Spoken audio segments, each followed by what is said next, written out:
नमस्कार। आप देख रहे हैं स्पेशल कवरेज न्यूज और मैं हूं आपके साथ शिव कुमार।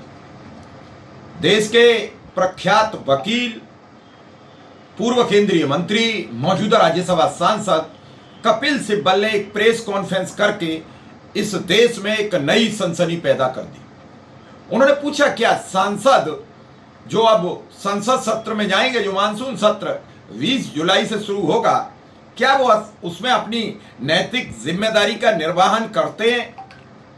क्या जिस तरह नीट का पेपर, क्या जिस तरह बच्चों की शिक्षा की प्रणाली, क्या जिस तरीके से टेट का पेपर लीक या बेरोजगारी या महंगाई, इस पर संसद में बात रखने की अपनी जिम्मेदारी का निर्वहन करते हैं? बड़ा गंभीर सवाल उठाए।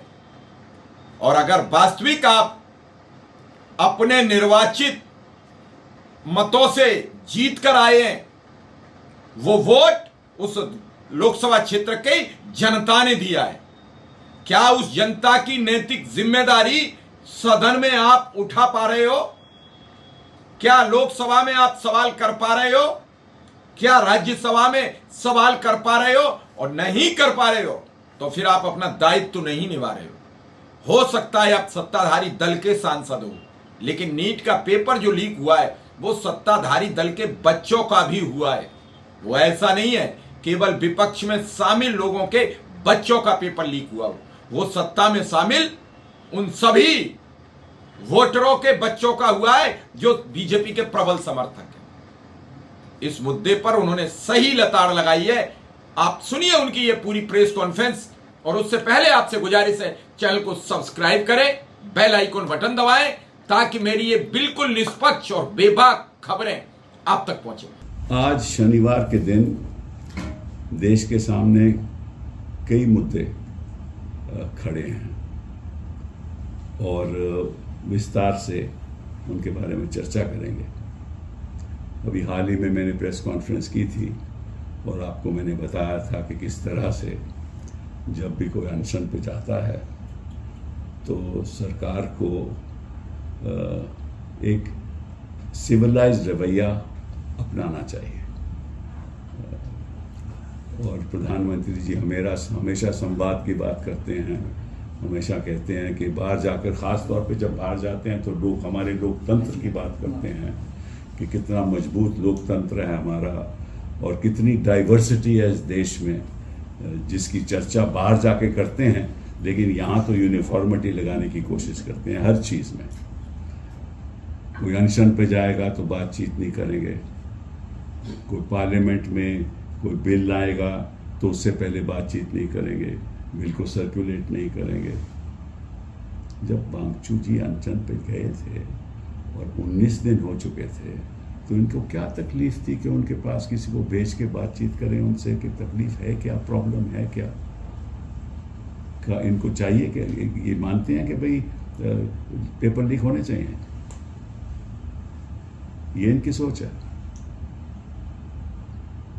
और जब भी पेपर लीक होते हैं, प्रधानमंत्री जी कहते हैं कि ये गलत हुआ है, अपनी मन की चर्चा में कहते हैं।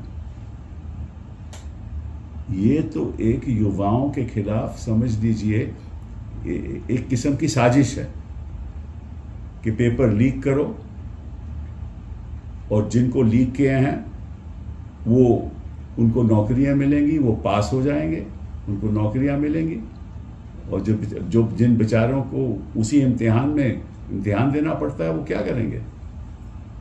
और ये पहली बार थोड़ी ना हुआ लीक हुआ है। और ये जानते हैं, प्रधानमंत्री जी जानते हैं, हमारे एजुकेशन मिनिस्टर साहब जानते हैं, एचआरडी मिनिस्टर जी जानते हैं। तो ये बातचीत क्यों नहीं कर रहे? मुझे याद है कि जब अन्ना हजारे अनशन पे गए थे तो उस समय प्रधानमंत्री जी चीफ मिनिस्टर थे गुजरात के, उस समय बड़ी आलोचना की उन्होंने कि ऐसे किसी को ले जाना नहीं चाहिए। अगर मैं मुख्यमंत्री नहीं होता तो मैं खुद वहां जाकर बैठा रहता। अब उनको कोई तकलीफ नहीं हो रही। अब कोई उठा के अस्पताल ले जाओ, बातचीत मत करो। कभी दुनिया में बिना बात किए कोई फैसले हुए हैं? अंतर्राष्ट्रीय स्तर पर अगर बातचीत नहीं होती तो उसका नतीजा हम देख रहे हैं ना। सही तरीके से बातचीत नहीं होती, उसका नतीजा हम भुगत रहे हैं। लोग मारे जा रहे हैं, और यहां भी गरीबी के साथ, इनसेंसिटिविटी के साथ लोगों की जो तकलीफ है उसकी सुनवाई नहीं होती। तो मैं इस वांगचुक को इस तरह से ले जाकर बिना बातचीत किए मैं उस कदम की निंदा करता हूं, और मैं मानता हूं कि यह सरकार का हृदय इतना कठोर है कि कोई कुछ भी कर ले, इनको कोई परवाह नहीं। अगर किसी की जान भी चली जाए तो इनको कोई परवाह नहीं। ये अपना बचाव करना चाहते हैं, धर्मेंद्र प्रधान जी का बचाव करना चाहते हैं। और जहां तक इस्तीफे की मांग है, मैं तो पहले भी कह चुका हूं वांगचुक जी को और बाकी सब लोगों को कि ये मानने नहीं वाले। इनका तो सड़कों पे ही विरोध होगा, अहिंसा के आधार पर ही विरोध होगा। और जब तक हिंदुस्तान की जनता सड़कों पे नहीं उतरेगी, अहिंसा नहीं अपनाएगी, तब तक कोई सुधार नहीं होने वाला। ये तो हो गई सोनम वांगचुक जी की बात। अभी सत्र पार्लियामेंट का आ रहा है, but before I do that, let me talk about Sonam Wangchuk in English. That I'm very concerned about what is happening and how Sonam Wangchuk was taken in this fashion by spreading a chadar over all of them and taken to the hospital. And I remember when Modi ji was Chief Minister of Gujarat and what was happening in Anna Hazare's movement, he openly criticized and said, I wish I was not the Chief Minister, I would have gone and I would have said that how can you do this at night and take away people at night. He's not worried about that now that he is the Prime Minister. He's on what he thinks is the right side of power. But I asked the Prime Minister, why did you not even attempt to have a dialogue with those young people who are concerned about their future, whose future has been destroyed by paper leaks one after the other ever since you came to power, especially after 2017. You never raised a voice, you never did a Man Ki Baat, you never took any steps to ensure that there are no paper leaks. The fact of the matter is that these paper leaks were maneuvered and engineered to benefit some people. And who all were involved is something that needs to be investigated. And we know about your investigations. Whenever there is an issue like this, you never get it investigated. And if it is investigated, to ensure that the investigation moves in a particular direction. I mean, people have committed suicide. Young people have committed suicide because of these paper leaks. And you're not bothered to even have a dialogue with all those people sitting in Jantar Mantar and Sonam Wangchuk. And we know that you don't intend to have a dialogue. Even in Ladakh, you're not having a dialogue with him. Why will you have a dialogue with him here? And I said so at the other press conference the other day, that you're not interested, you don't care, because you believe that you can win power and retain power one way or the other. So why do you need to talk? Because your only interest is to retain power, is to ensure and manipulate power in a manner in which you continue to be in power. I mean, if the election commission in collusion with you can manipulate the voters list, you can manipulate anything. It's very sad. And a government which doesn't communicate with its people, a government that doesn't communicate with the young, a government doesn't have to have any strategy to deal with issues that are of national concern, that government doesn't deserve to be in power even for a single day. and people will have to come out on the streets and peacefully protest. That's the only way out. And I request all political parties, all civilized people, all people in civil society to now fight this new battle for freedom.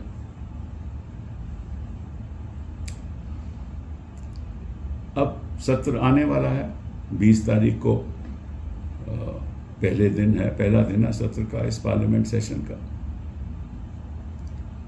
और मैं समझता हूं कि ये जो parliament का session है, ये हिंदुस्तान के इतिहास में इस सेशन में क्या होने वाला है वो आगे वाले इतिहास में लिखा जाएगा। मैं वह बात आपसे क्यों कह रहा हूं?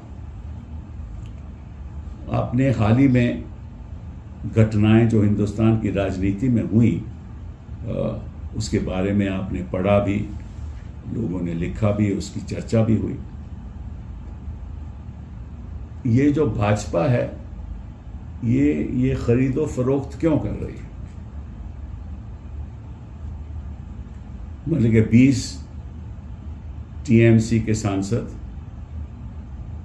वो लेजिस्लेटिव पार्टी, कोई नॉर्थ ईस्ट जिस पार्टी को हम जानते भी नहीं हैं उसके साथ मर्ज करके और पार्लियामेंट में बैठने लगे। अभी स्पीकर साहब का फैसला नहीं आया कि किस तरह से उनको पार्लियामेंट में बिठाया जाएगा। 20 तो ये हो गए। फिर सुना है कि एनसीपी के कुछ लोग भी इन्होंने अपने पक्ष में कर लिए हैं। 9 में से 7 लोग आपके भी इनके पक्ष में हो गए, शिवसेना के लोग भी कुछ पक्ष में हो गए। तो इसके पीछे सोच क्या है, इसके बारे में आज हम चर्चा करेंगे। इसके बारे में सोच यह है कि किसी तरीके से इनको 2/3 संसद में बहुमत मिल जाए, और जब अगर 2/3 संसद में बहुमत इनको मिल गई तो उसका नतीजा क्या होगा? उसका नतीजा ये होगा कि अपनी मनमानी नियतों के आधार पे संविधान बदल देंगे। जिस किस्म का भी विमेन्स रिजर्वेशन बिल ले लाना चाहते हैं ले आएंगे, डिलिमिटेशन कराएंगे, और डिलिमिटेशन जैसे इन्होंने असम में की वैसे कराएंगे। और जो एक जज साहिबा हैं सुप्रीम कोर्ट की, रिटायर्ड जज, वो यूसीसी की भी जब जहाँ भी सरकारें हैं उनका भी वो कानून ड्राफ्ट करती हैं, और डिलिमिटेशन भी वही रहेंगी। और फिर उसके बाद जेरीमैंडरिंग होगी। जनता को जेरीमैंडरिंग का मतलब नहीं मालूम, लेकिन होता क्या है कि जब डिलिमिटेशन होती है कि जो कंस्टिट्यूंसी होती है, जैसे चांदनी चौक का एक उदाहरण ले लो कि 2011 के सेंसस के बाद बदल गया, इन द सेंस कि वहाँ लोग बढ़ गए, जनता बढ़ गई, कंस्टिट्यूंसी किस तरह से होनी चाहिए, कौन कहाँ से, असेंबली कंस्टिट्यूंसी किस तरह से जुड़नी चाहिए, कितनी असेंबली कंस्टिट्यूंसी होनी चाहिए पॉपुलेशन के आधार पे, संख्या के आधार पे, वो सब डिलिमिटेशन द्वारा तय होता है। और अगर अपना ही जज, जैसे इलेक्शन कमीशन इनकी अपनी जज अपना बैठ जाए, तो निश्चित रूप से अपने आधार पे अपने बीजेपी की जीत को सामने रखते हुए वो असेंबली के डिलिमिटेशन करेंगे कंस्टिट्यूएंसी। तो वो सारी कंस्टिट्यूएंसी फिर पार्लियामेंट असेंबली में पार्लियामेंट कंस्टिट्यूएंसी में चले जाएंगे। तो अगर अपने ही आधार पे करेंगे तो जो असम में हुआ वो यहाँ भी होगा, हिंदुस्तान में होगा। और अगर ऐसा हुआ तो निश्चित रूप से कभी ये सत्ता से बाहर जाएंगे ही नहीं, क्योंकि सबको तो कब्जा कर लेंगे। फिर उसके बाद 2/3 की वजह से ये संविधान को भी बदल देंगे, और अगर संविधान को बदल देंगे तो निश्चित रूप से ये भी कह सकते हैं कि हम सारी उम्र के लिए यही पार्टी सत्ता में रहेगी, या ऐसा ढांचा बना सकते हैं कि सारी उम्र सत्ता में रहे। तो ये एक बहुत ही अहम पार्लियामेंट का सत्र है, और मैं आज चेतावनी देना चाहता हूं कि जो भी हमारे राजनीतिक दल हैं अगर उन्होंने इस समय इस मोड़ पे भाजपा सरकार का साथ दिया तो जो लोग जो सदन में बैठे, राज्यसभा या लोकसभा में, जो भी इनके पक्ष में वोट करेगा ताकि इनको वो 2/3 बहुमत मिल जाए, उसका नाम हिंदुस्तान के इतिहास में काले अक्षरों में लिखा जाएगा। और आने वाले लोग हिंदुस्तान के कभी उन नामों को भूलेंगे नहीं और ये कहेंगे कि इन लोगों ने लोकतंत्र को दफनाया, अपना मत देके भाजपा के साथ। इस मोड़ पे हमारा देश आज पहुंचा है। इसीलिए ये जो पार्लियामेंट सेशन है 20 तारीख से जो शुरू होने वाला है, बहुत ही महत्वपूर्ण, हिंदुस्तान के इतिहास में मैं समझता हूं कि इतना महत्वपूर्ण सेशन पहले कभी नहीं हुआ। और दुख की बात यह है कि आजकल कोर्ट्स भी दखल अंदाजी नहीं देती। जो सरकार कहे बाय एंड लार्ज दखल अंदाजी नहीं होती, हमने देखा है।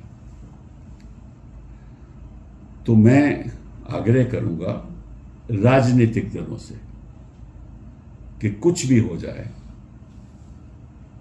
2/3 बहुमत भाजपा को नहीं मिलनी चाहिए, क्योंकि अगर ये नहीं मिली तो 2029 के चुनाव में भाजपा सरकार में नहीं रहेगी।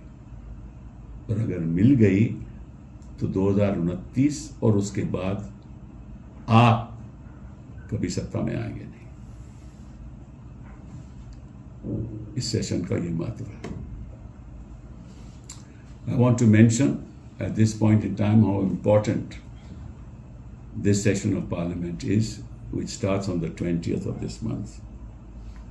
And the reason why I say this is in the context of what has been happening in the last few months as to how 20 members of Parliament of the Trinamool Congress broke away. Allegedly, the legislative members merged with another party because of the manipulation of interpretations by leaders of the BJP, thinking that the 10th schedule paragraph 4 allows them to do it. And now are sitting as members of parliament of that regional party which had no presence in parliament and now has presence of 20 members of parliament of that party. They have taken away people allegedly from the Shiv Sena, Uddhav Shiv Sena. They have taken from the NCP. They are trying other parties. And of course, as you know, that 7 people of AAP went over to the BJP and now they represent the BJP, which had 0 members of parliament from Punjab. Why is this being done? Because they know how important this session is for the BJP. And why is it important? Because they believe that if you can buy off people, if you can somehow muster this strength, you can ensure these kind of defections, which are per se illegal. You can then perhaps muster up the 2/3 majority, pursuant to which they can do anything they want. They will bring the reservation bill, women's reservation bill, which we want to be brought under the present strength of Parliament. But they will bring it the way they want. They will then amend the Constitution the way they want, because with 2/3 you can amend any provision of the Constitution. They can do away with basic structure. They can do away with the parliamentary form of government. They can ensure that in the years to come they continue in power and that they can never be thrown out of power. They can do what they want. They can reduce the discretion of judges. They can bring laws to ensure that in the future we have a completely committed judiciary. They can do what they want. And therefore, I want to tell every member of parliament who votes for this intent of the BJP to help them get the 2/3 majority, that each of their names will be written in black letters, Kale Aksharon mein, in the years to come when the history of this session is written. For they would have, and they will be seen as having buried democracy and participated in a process to undo what the freedom struggle brought us, freedom and a democratic constitution. They will be seen as people who destroyed the very foundations of the future of this country. वो लोकतंत्र के कातिल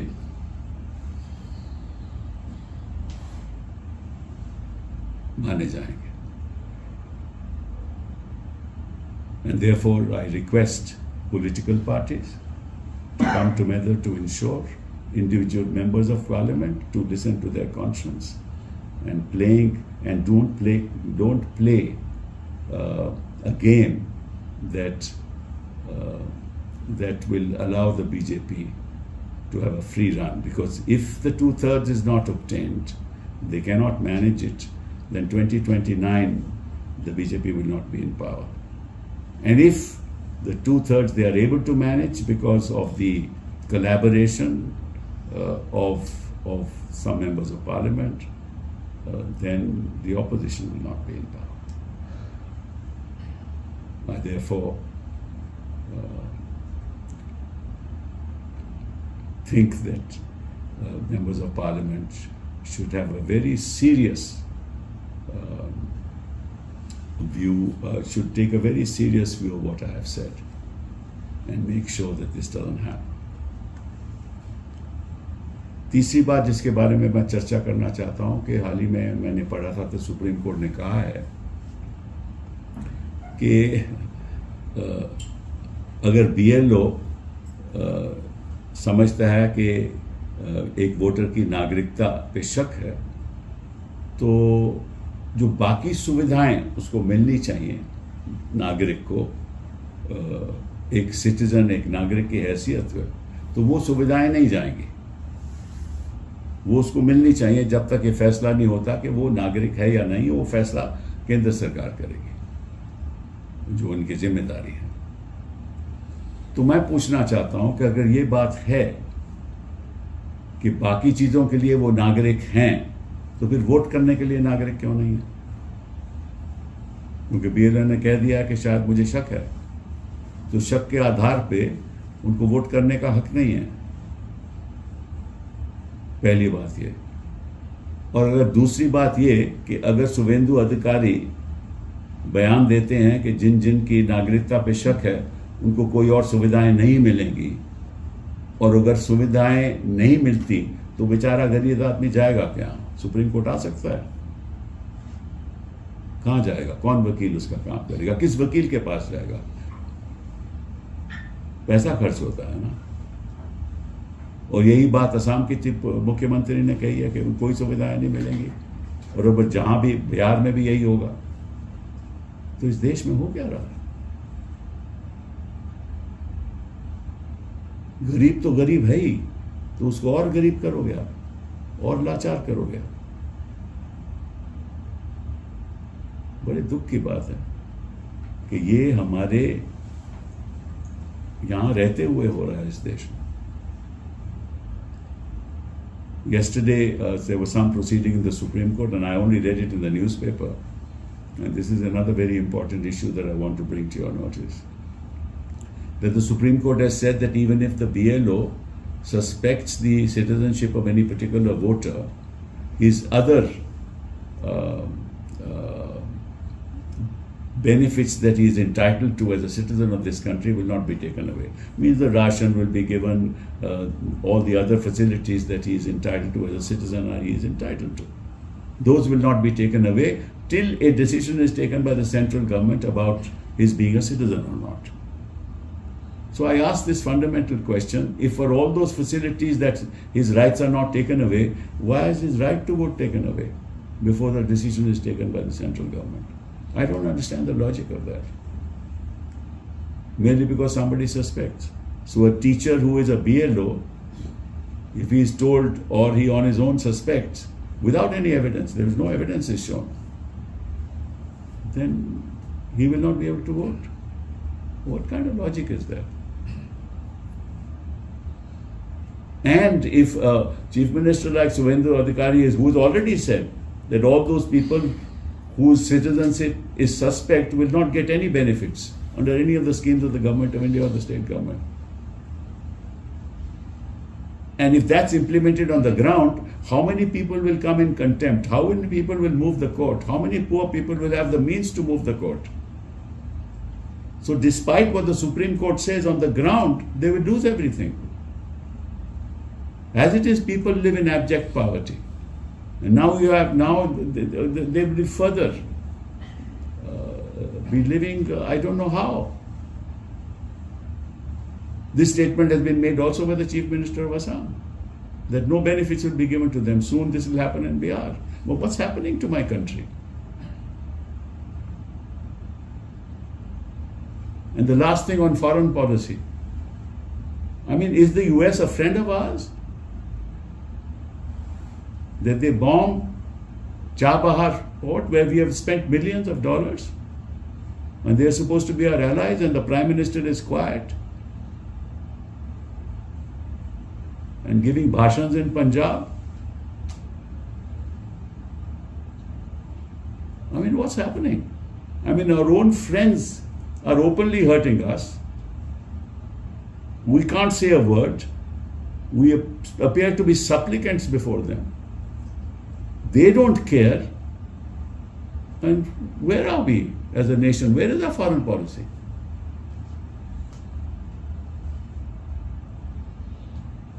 Chabahar पे हमला हो गया,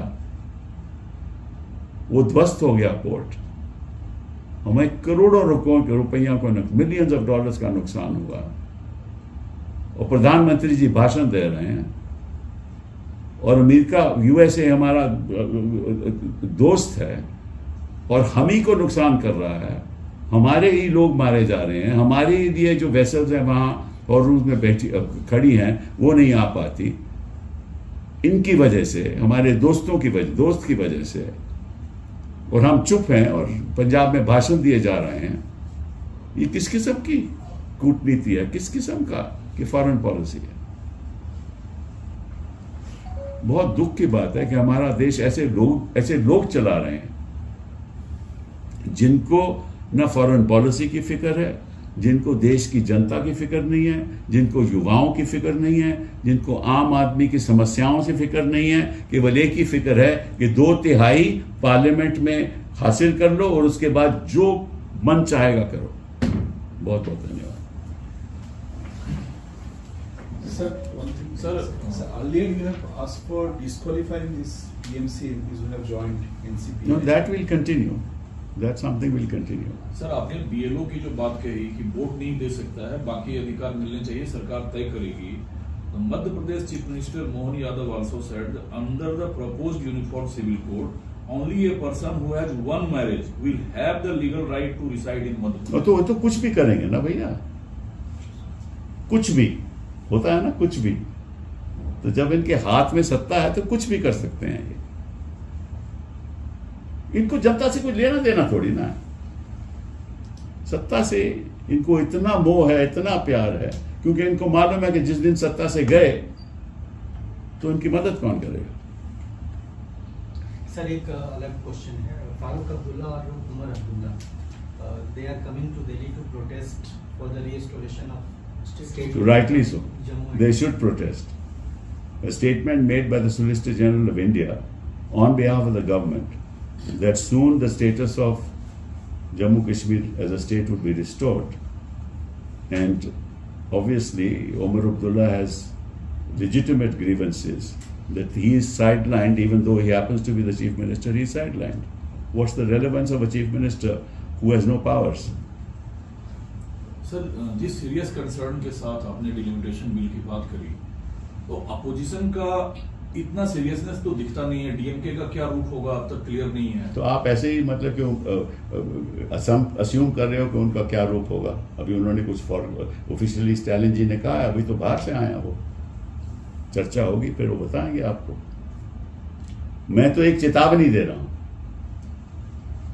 कि इससे ज्यादा गंभीर इश्यू हिंदुस्तान के इतिहास में पार्लियामेंट के सामने नहीं आया। उस पे दलों को चर्चा करनी चाहिए, राजनीतिक दलों को, और वो लोग जिस तरह से इनके पक्ष में जा चुके हैं उनको ये सोचना चाहिए कि अगर वो ऐसा कदम इस तरह से सपोर्ट करेंगे तो जो आज़ादी की लड़ाई लड़ी थी हमने, जिसकी वजह से हमें ये लोकतंत्र मिला था, उसको वो गंवाना चाहते हैं। तो बीजेपी के सहयोगी दलों से भी आप अपील करेंगे या बीजेपी के सांसदों सबको भी, सांसदों को अपील करना चाहता हूं, दलों को अपील करना चाहता हूं, बीजेपी के सहयोगी दलों को अपील करना चाहता हूं, सारी देश के पार्लियामेंटेरियंस को अपील करना चाहता हूं कि ऐसा मत होने देना। आपने ये प्रेस कॉन्फ्रेंस सुनी, क्या लगा आपको कि कपिल सिब्बल जी ने ये जो जितने सवाल उठाए हैं क्या ठीक है? अगर ठीक है तो हमें कमेंट बॉक्स में यस और नो जरूर बताइए, और उससे पहले आपसे गुजारिश है चैनल को सब्सक्राइब करें, बेल आइकन बटन दबाएं ताकि मेरी ये बिल्कुल निष्पक्ष और बेबाक खबरें आप तक पहुंचे। धन्यवाद, नमस्कार।